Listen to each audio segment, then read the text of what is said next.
already when I was 10 years and 11 years, I was walking sometimes by myself in this direction towards the mountain. Already then, I looked upon this mountain as a kind of benevolent, great father. So I somehow interpreted it as equanimity, that far inside here it's completely not harmony is too strong word, but at least you are in balance. There's a balance inside here, and this big mountain, this great mountain, I mean, seems to be such an entity. So it was alive for me. And therefore I decided the best thing would be to live either on top of the mountain or on further down on the mountain itself.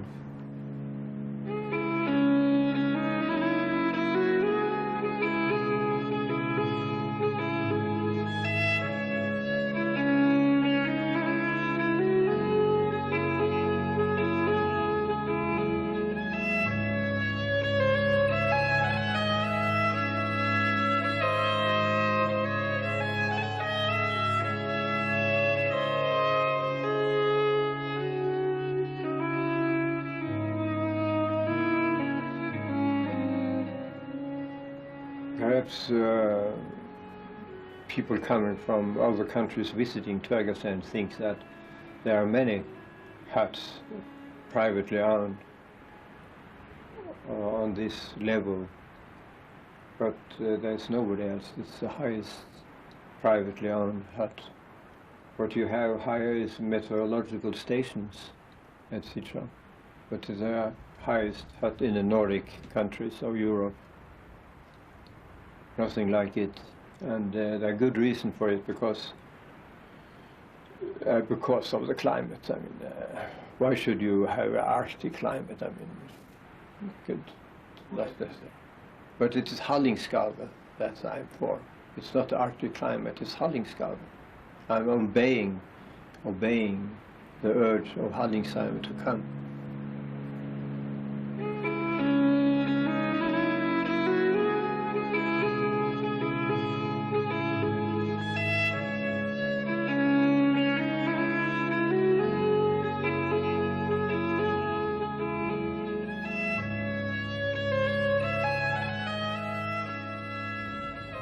The impression he made was of someone vastly more alive than the average person, far more joyful, and in fact very similar to the Tibetan people that I had lived with in the Himalayas.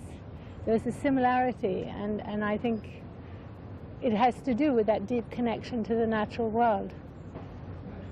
And so when you meet Arne in person, there's a kind of playfulness that you also see, that I see in a lot of Zen teachers, playfulness, and his playing with language, his playing with words, and his ability to engage in a kind of dance with deep ecology. Dance? Yes, I would say very much a dance that he has with deep ecology, with playing with the trees, with the flowers, and with the ideas. So there's a kind of serious lightness, which sounds paradoxical, but it's a serious lightness to his whole presentation, his whole being, the way he presents his being. And what has always impressed me very deeply about Arne is the combination of innocence with extreme brilliance of the mind. Usually you get intelligent people becoming partly arrogant, partly self-centered, but they just lose the spirit of freedom in themselves as a person. And Arne has always maintained it. Yeah? He is so childlike in his enjoyment of every moment of life.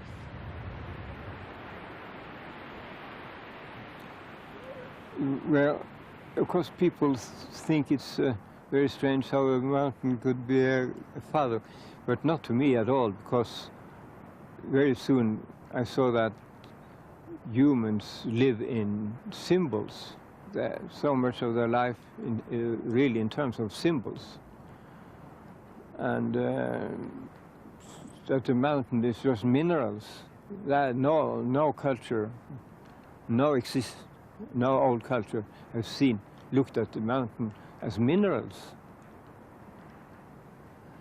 On the contrary, they have always looked at very strong symbols. For instance, the contact between the earthly life and heaven. And gods are very rarely thought of to live anywhere. They live in heaven, or they live on top of mountains, or are mountains. So some mountains are holy in so many cultures, and you speak to them, you ask them for good advice, and so on. Only a mountain can get me that view, this fantastic horizon, and where you feel also powerful at the same time as you are very, very small. And that's important philosophically, that the less you are in relation to your surroundings, the stars and the mountain, the more you intensely feel that you somehow symbolically get part of it. You get greater, you get on par with it, you get feel good with it.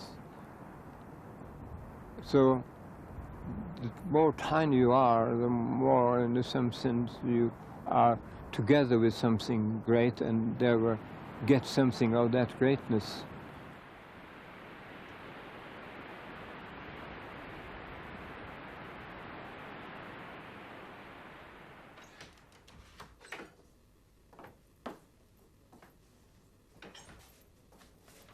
The term deep ecology, or better, to be a supporter of a deep ecology movement, that's a long term, but it's more basic.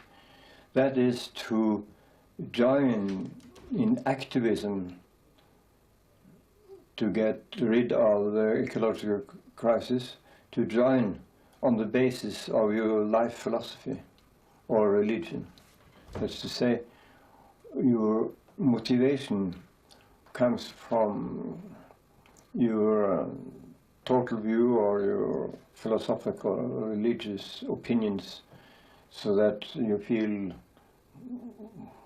when you are working in favor of free nature, you are working for something in yourself that demands changes, and so you are motivated from what I call the deeper premises. You go all the way back. If we ask you, why do you do this? Why? The supporters of the Deep Ecology Movement do not stop with, for instance, it's bad for the health. When you have such pollution, it's bad for this, bad for that. You do not talk so much about pragmatic, what you call pragmatic goals, as that it cannot be done. We cannot live as we do. It's against my deepest concern for myself, as well as for nature itself. And these supporters then have a job to do together with others, which we call then mostly the reformist people, who say this is what's going on in order to overcome the crisis has to do with practical things, technology and other things, and you need not go back to your own philosophy or your own religion. That's unnecessary. So it is those who go all the way back to what I call the ultimate premises, they are generally in favor of very harsh policies that seem to make a lot of trouble for you, but they say, if it's necessary, and no car. If it's necessary, I will not go by airplane in my vacations. I will not so and so, and I need no such and such project which require a lot of energy or to be made. So it flows from their inclination to live in a way that is universalizable. Deep, long-range ecology movement, deconstructing those phrases, first of all, it is a movement. It is a social movement. It is not an ideology. It is not a specific church. It's not a specific religion. It is a social movement. Social meaning people working together in community. It is based upon ecology, the relationship between organisms and their habitat. It is long range because it does not attempt in this movement to discount the future, but to take in account potentialities and possibilities of evolution of the system. And it is deep in that it encourages participants to ask questions of why. Most importantly, why am I here? What is meaning? So the movement, Deep Long-Range Ecology Movement, is, if we're basically a search for meaning in a world of fact.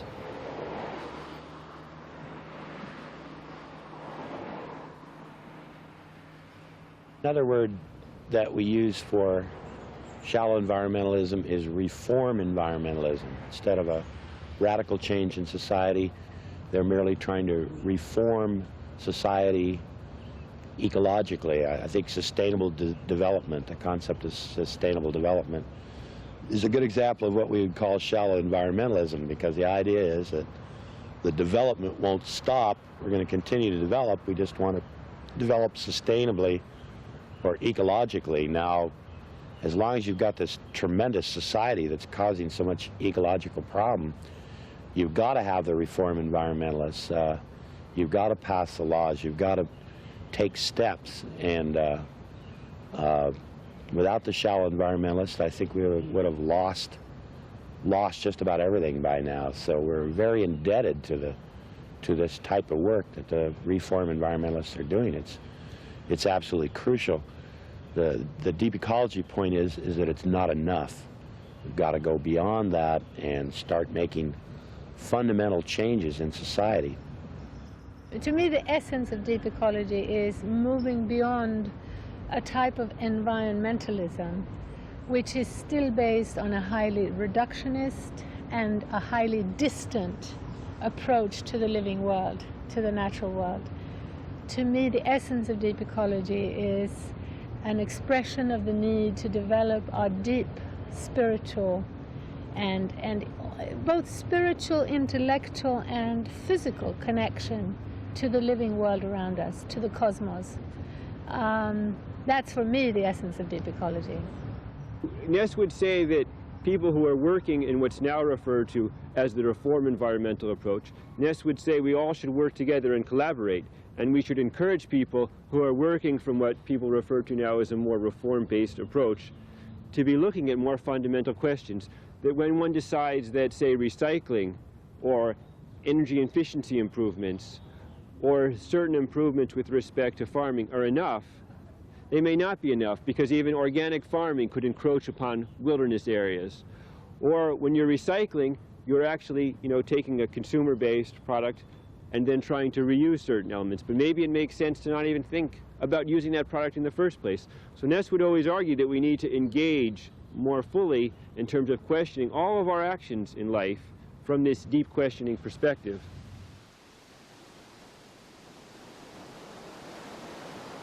the relation between ecology and philosophy has to do also with this concept of spontaneous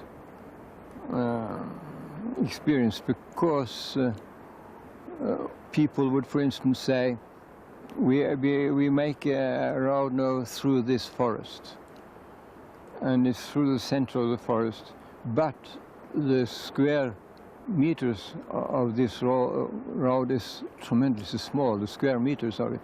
But then I would say it goes through the heart of this forest. And this is the heart of the forest. That's nonsense. We have a road here, and it's so small part of the forest that it makes no difference. So the spontaneous experience, when you get into the forest deeper and deeper, you have this feeling of being deep in the forest. And if you then hit the road, this completely disappear. And then people say, well, that's your imagination. You see the heart, there's no heart here.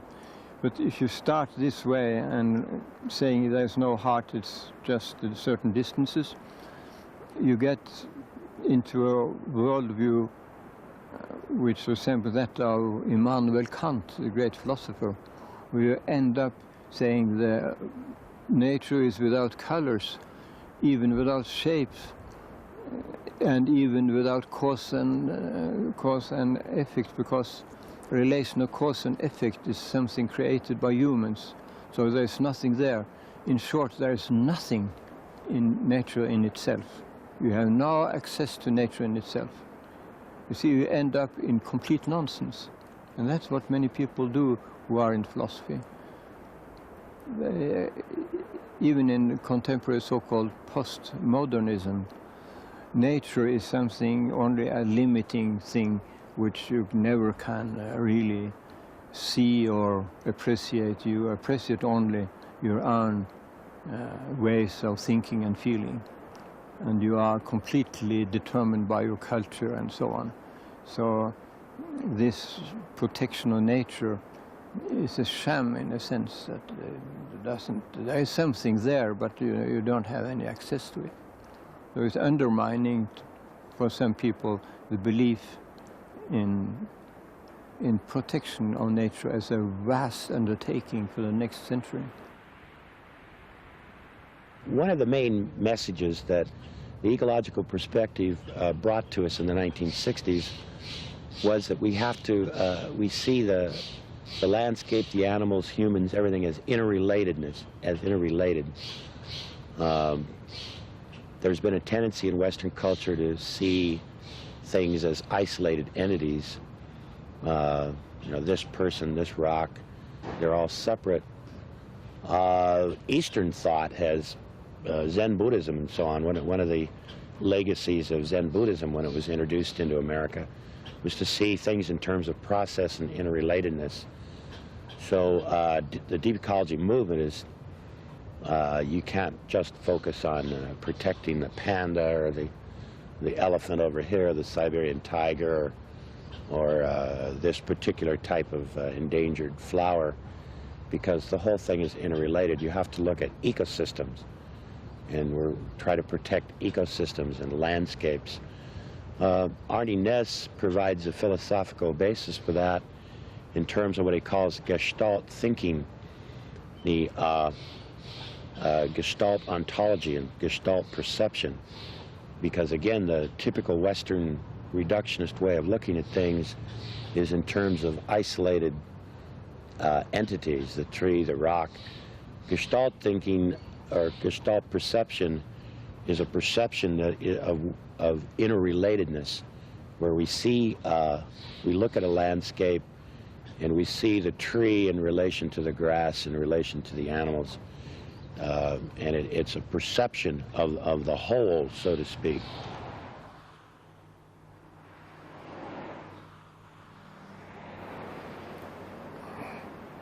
There's a mountain in southern Norway which has been used as an object for artists to paint.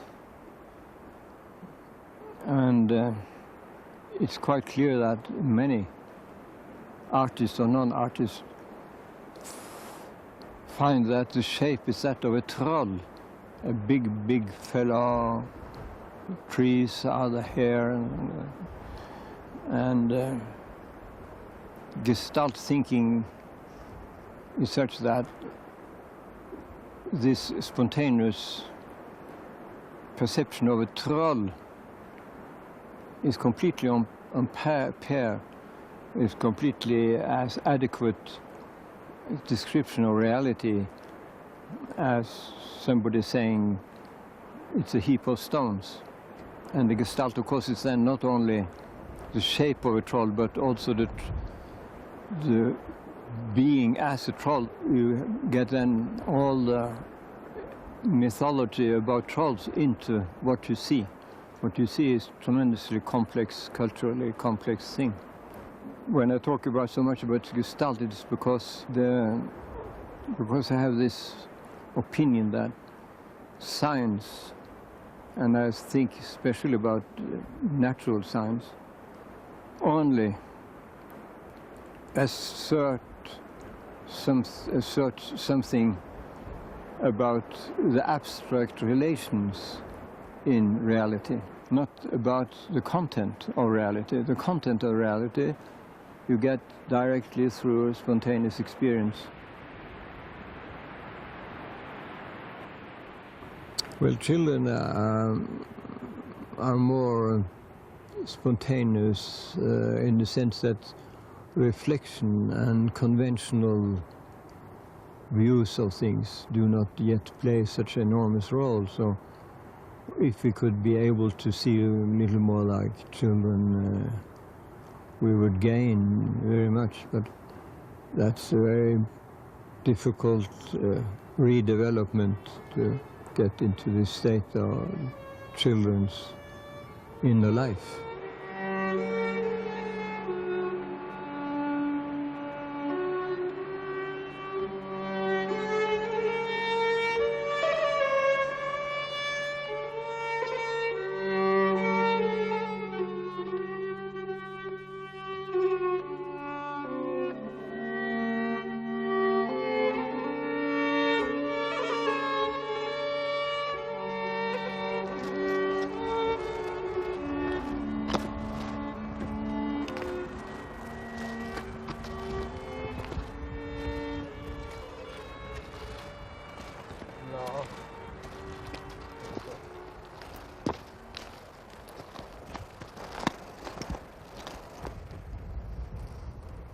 Well, I try to get the water from the top of the mountain, disappearing there, and then you have a source coming up again there, and I have then channels. And when it is quite flat like this, I don't destroy anything by erosion. And you see here, I try to make it flow all the way to the neighborhood, which is absolutely unnecessary, but it's so amusing. It's very amusing to be an engineer also. A lot of people will say it's very tiny flowers. What's so special about it? Yes, because they are accustomed to this tremendous big, unnecessarily big tulips and so on. That's nothing for me. If you have been here some weeks to go and look at those tulips, oh, unnecessary, just material. But the soul, the interior life of the flowers are just as intense here as down in the cities. And here you have the contrast between the mineral kingdom and the flower kingdom. The contrast is so inspiring. This one here, for instance, is nothing, it's lacking nothing. It has no soil, practically no soil, but having a good time. I like to see Mountain Arne Naess. That's one of the most beautiful flowers here. It's said in the botany, you say that it's like this. And here, it's maybe this small. And you have to go all the way down. And then you see it's flowering, blooming, like this. So.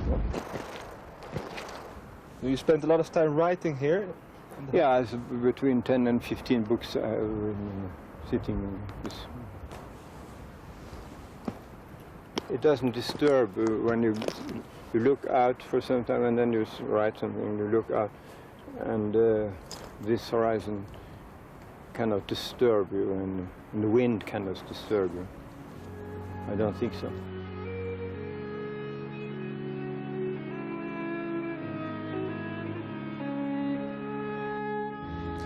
Now, Næss, in following the Buddhist tradition and Gandhi, talks in terms of spiritual development or psychological development of the individual. So Næss went back through Kant's works and found that Kant talked about what he called a beautiful act and what he called a moral act. Of course, Kant himself was primarily an ethical theorist, so that an act was moral for Kant if it accorded with your duty. These are ethical terms, duties and obligations and so on. So you had a duty and obligation to do something, and normally these would go against your inclination, what it is you wanted to do. So that a moral act was an act which was in accordance with your moral or ethical duty, and it ran against what you wanted to do, against your inclinations.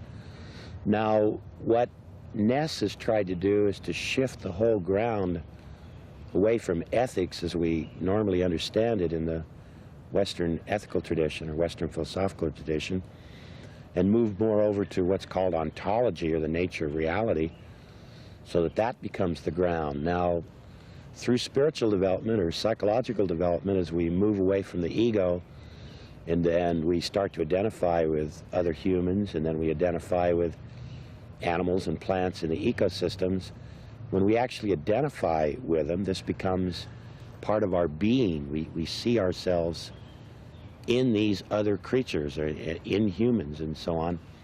Then this shifts it over to ontology.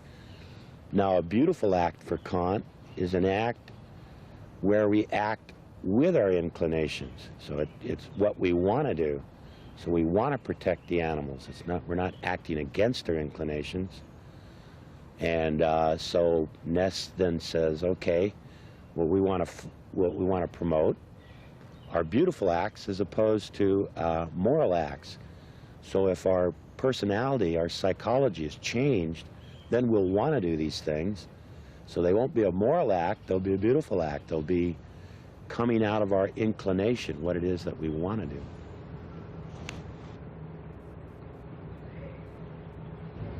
Well, to me, self-realization is realizing ourselves as a part of an intricate web of living relationships. And I believe that to be, as it were, our true selves. I believe that many ancient traditions have taught that truth. That is the essence at the heart of many spiritual traditions, that we are at one with the cosmos, with the living world. And when we cut ourselves off from that reality, when we allow ourselves to think of ourselves and to live in a way where we feel separated from that, we become frightened little selves. We become very needy of power and control. We feel inadequate, we feel inferior, we feel unseen, unheard, and in that process we become often hungry for power, hungry for control. When, on the other hand, we allow ourselves, and I think it's very important for children to grow up in this way, when we develop a sense of self in relationship to the living world, when we grow up in contact with the animals, with the soil, with the water, with the trees, and more relating to and experiencing that, particularly as part of everyday life, then we realize ourselves as part of something alive, as part of something much bigger than ourselves. And it's a very joyous experience. It's a very positive experience. The Sami people, they astonished me. One young man there, Sami young man, who was caught by the police standing where they should make a road. It was part of a direct action in favor of the river that should not be used for hydroelectric and dams. And the police, why do you stay here? You're not supposed to stay here. Why do you stay here? Well, this here is part of myself. It was an area of the river where his reindeer were crossing and where he had been since boyhood. And to stay there and to be there, so close connection with his self that he could say, it's part of myself. And that is typical of Deep Ecology Movement, that you feel yourself is hurt when they hurt the place with which you identify. You identify with the place to such an extent that cutting up and destroying them, it's like cutting yourself. And it is cutting yourself, because yourself is much more than your ego. The self has to do with that with which you identify.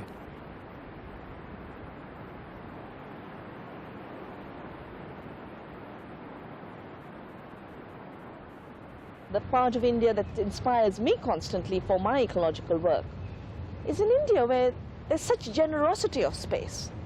And that generosity shrinks with the robbing of intrinsic value of other species, with defining other species as merely being of value according to how they can bring you better functions for meeting human needs, or profits, even more usually profits, which puts only two options for our relationship with other species. One is dispensability. If they are not useful, push them to extinction.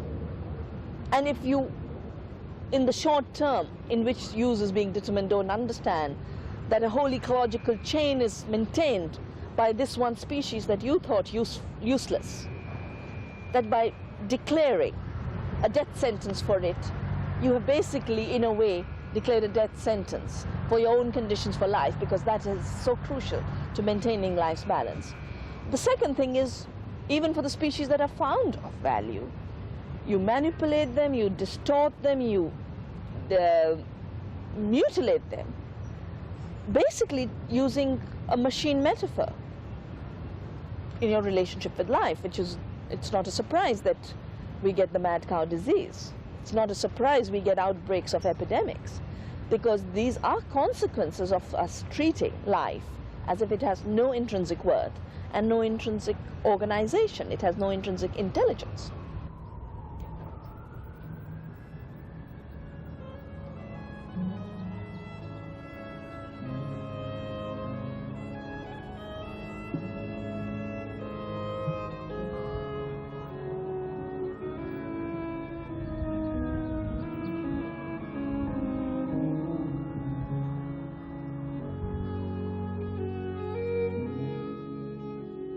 I think the problem with humanism is its arrogance and its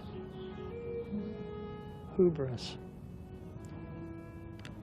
To say that humans are superior to nature or separate from nature is to deny or defy the laws of ecology. Humans have crossed from the first world of nature into the second world of culture. But to say that it is the destiny of humans to control something that is larger than ourselves, to control a system which is larger than ourselves, is to place humans as basically gods on this planet. the deep long-range ecology movement sees humans as having very unique qualities, very special qualities. There's nothing in the deep long-range ecology movement that is anti-human, that denigrates humans either as individuals or as communities or as a species. The critique of modernism and of humanism in the deep long-range ecology movement is that humanism has confused bigness with greatness. Humanists attempt to develop bigger societies, bigger technology, mega technology, and claim that with bigger technology, humans are becoming greater. Greatness in deep ecology is cultivated through understanding of humility, that humans are plain citizens, in the words of the ecologist Aldo Leopold, plain citizens of natural systems, not lords and masters. In feeling compassion for the world, for the living world, of course we feel compassion for human beings. In fact, I would say if I have to choose, if sacrificing an insect or a snake to help a human life survive, I would do that. But I, therefore, am not saying that the snake in a fundamental way is less important than the human being. But I think it's quite natural that we feel a greater affinity to human beings. And I think it's very important that we spell out a very clear analysis which makes it clear to people that we are as concerned about human well-being as we are about the well-being of the earth. And they're one and the same. They're inseparable.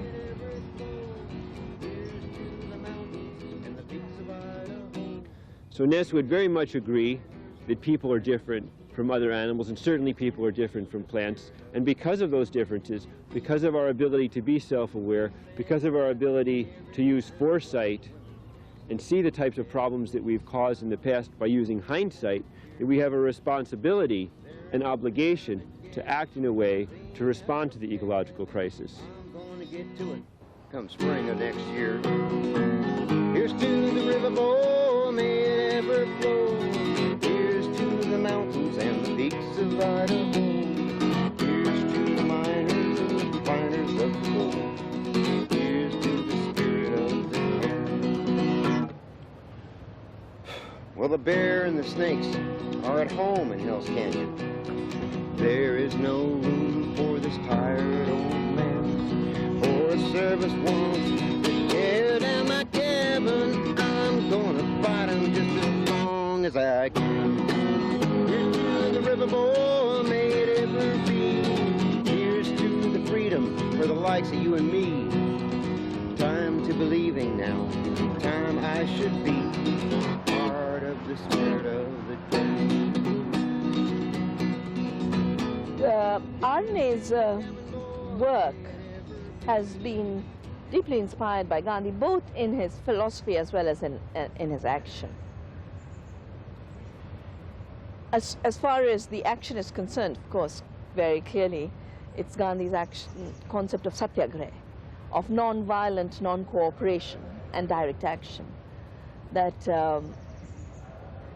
has made made Arne such a pioneer. I remember one of my the first time I heard about Arne was in relationship to this dam that was being built up in northern Norway, where he had trained himself or sat at the bottom of the dam site or done direct action to block the dam. Action very, very directly inspired by Gandhi. Hydroelectric power stations are all over Norway, and they build big dams. But in Arctic Norway, far north, there was a plan to make a big dam that also would injure the Sami people. So there was a direct action. We stopped the building a road, which was necessary to start. It was summertime, and we didn't reach our goal, and then it was winter time. It's very cold, and that made an impression because we were more than 1,000 people, and it was a very harsh time. But the government sent a big steamer with 600 police to stop us. And according to the deep ecology attitude, you have to be very polite and very nice to people who oppose you. So according to the Gandhian principles, and the Gandhian principles are adopted by deep ecology direct actions, when they come like this to our camp, you see, very angry. Said, please sit down, have some coffee. And I couldn't resist that temptation, and sat down, have a coffee, and they didn't turn around to our position, but they were not opposing us in a violent way or anything like that, you see. The slogan seemed to be very well chosen. It was, let the river live. La elven leve. Norwegian, la elven leve. Let the river live. Marvelous. I don't know who made that slogan, but like fire, that was the thing. Let the river live. We need not electricity. We can have electricity from other places here in Alta. But let the river live, and that is typical deep ecology. Næss embraces, I think, a very important notion of Gandhi. When Gandhi said, worse than not acting non-violently would be to be a coward.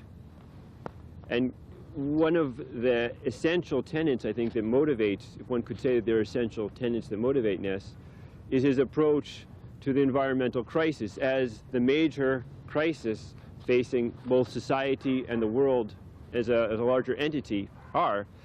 And his view there is that it absolutely requires an activeness of the kind that Spinoza sponsored and talked about in his Ethics. That one sees the world, and almost in an intuitional sense, one is compelled to react and to respond. Næss has spent over 11 years of his life at this hut. And it's very important, again, when we refer to the hut in the relationship of deep ecology to all of Næss's earlier philosophical work, to remember that Næss hauled up the works of Spinoza, hauled up the works of Gandhi to this hut. And that's where most of his major philosophical works were written. Even while he was teaching at the University of Oslo, he did most of his work at his hut. This small room is the only room that is so well isolated that in the winter we can have a fairly high temperature, and it's therefore very good to work here. So this is a real room where we live like as if we were in the winter time in Greenland or someplace. Here we really, this is the core of Tvergastein. Here sitting with this contraption here, I have been writing most of my books since 1938. I don't know how many, but many of them, and too many. According to Spinoza, it would be too many, I think.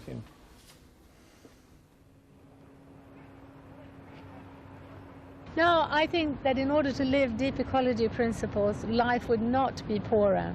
On the contrary, when we understand that maintaining and now rebuilding diversity, the living fabric, gives us more gives us more of everything. It gives us more food to eat, it gives us more building materials, it gives us more options as a global human family.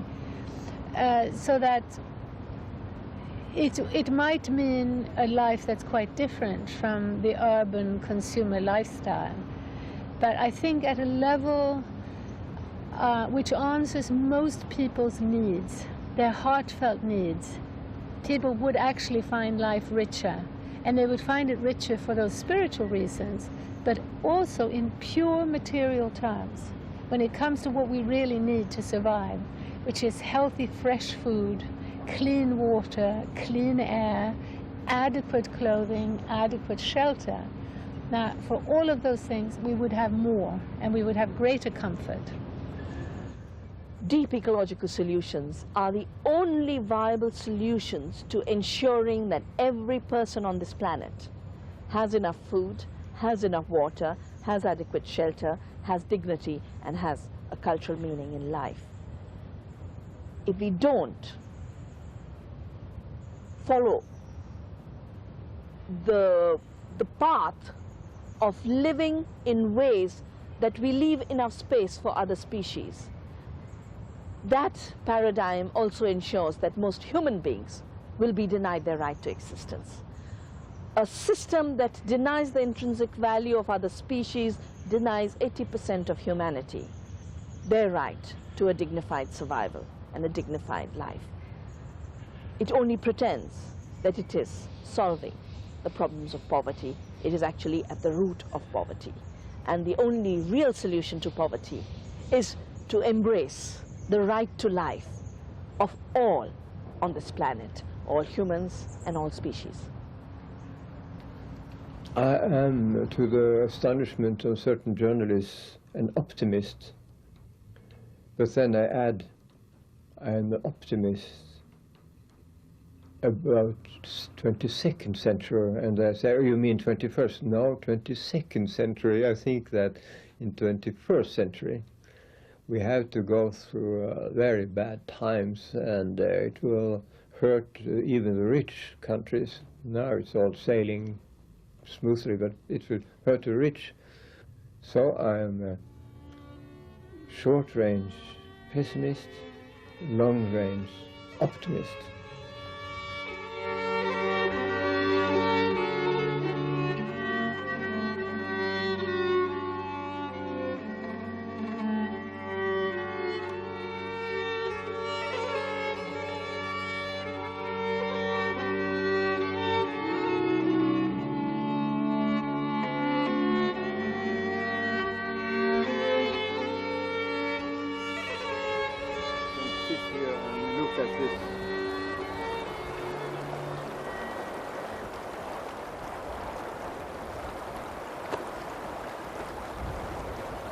The longer time you use, the more it says. I mean, we're communicating more and more the longer. You have all sorts of ways, tiny, tiny ones, and then little bigger and little bigger, and movement this direction, that direction, and with flowing infinite complexity.